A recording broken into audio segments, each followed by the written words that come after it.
onwards. Nakita niyo na po ba? The book of Acts is only until chapter 28.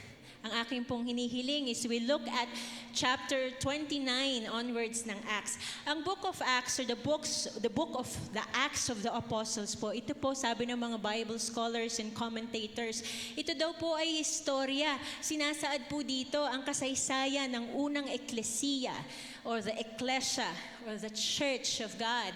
At dahil po hanggang 28 lang po ito, pero ang church po ng Panginoong Hesus ay nagpapatuloy sa ating pong panahon at tayo po yon.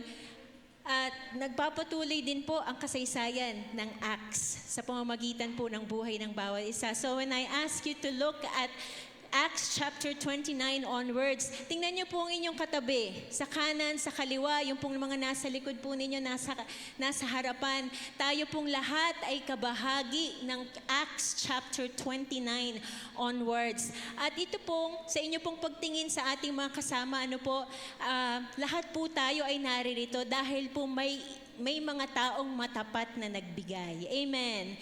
May mga sumundo po sa atin nung tayo'y bagong Kristiyano, may mga sumusundo sa atin, may nagpapamerienda po sa atin. Just so, tayo po'y magpatuloy, tayo po'y ma-disciple.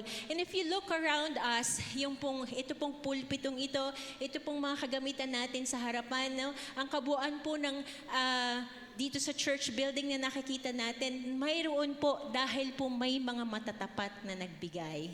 Amen. Yung pong church annex po natin, yan po ay dahil sa katapatan ng mga taong nagbigay.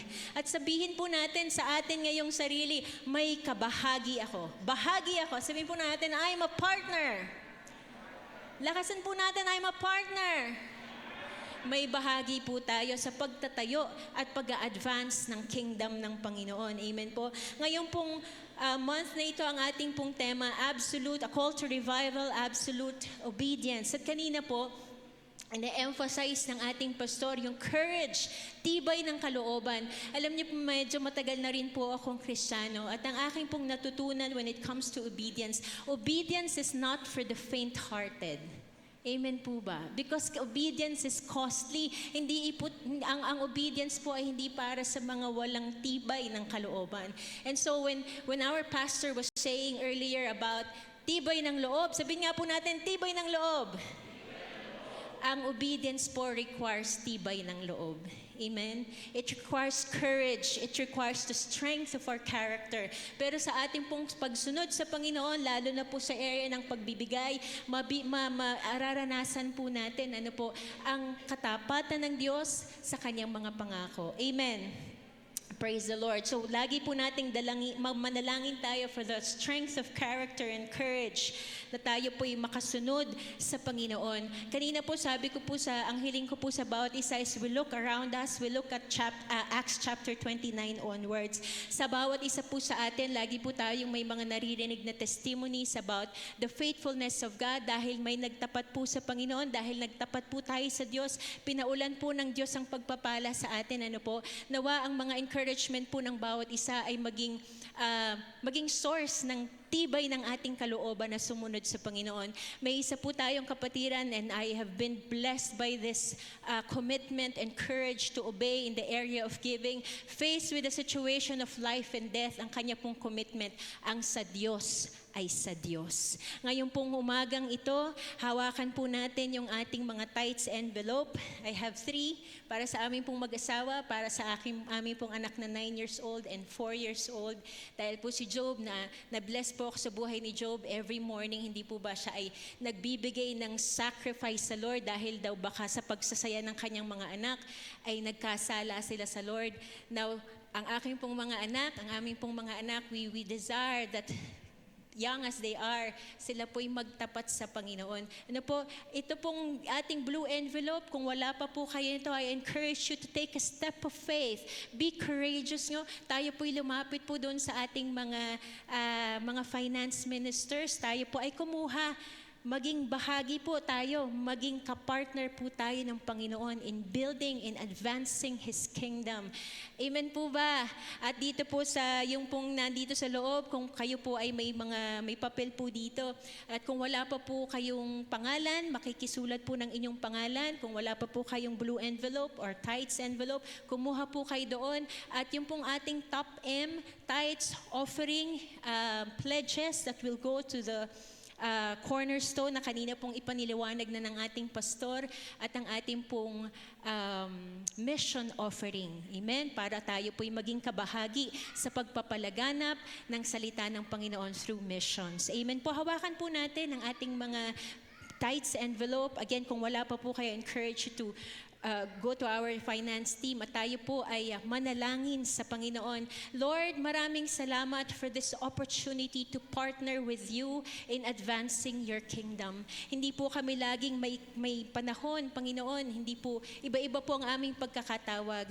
Pero ang inyo pong nais at kalooban ay kami maging kabahagi ng pagbibigay. And this is what we desire, that you give us, you grant us the strength of heart, the strength of character, courage, Lord, to obey you and to be faithful to you in the area of our giving. Panginoon, pagpalain niyo po ang lahat ng mga kaloob na ito, lahat po ng mga ikapo at mga kaloob, pledges and mission offerings, at lahat pong ito'y magbigay ng papuri sa inyo.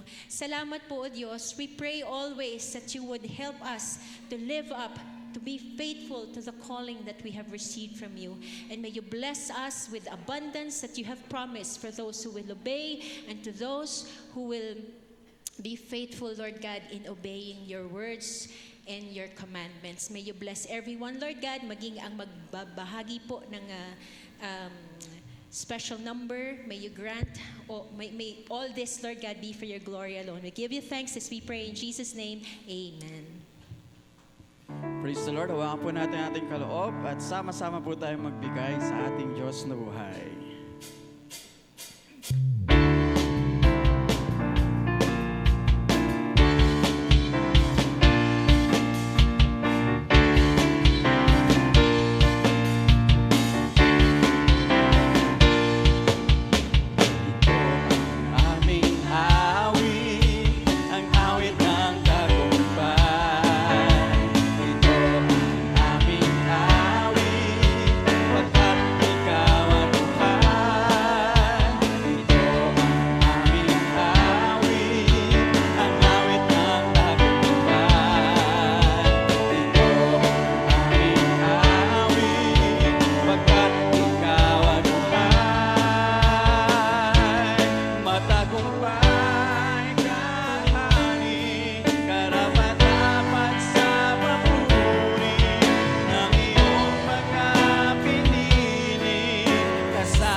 Diyos po ang lahat ng papuri.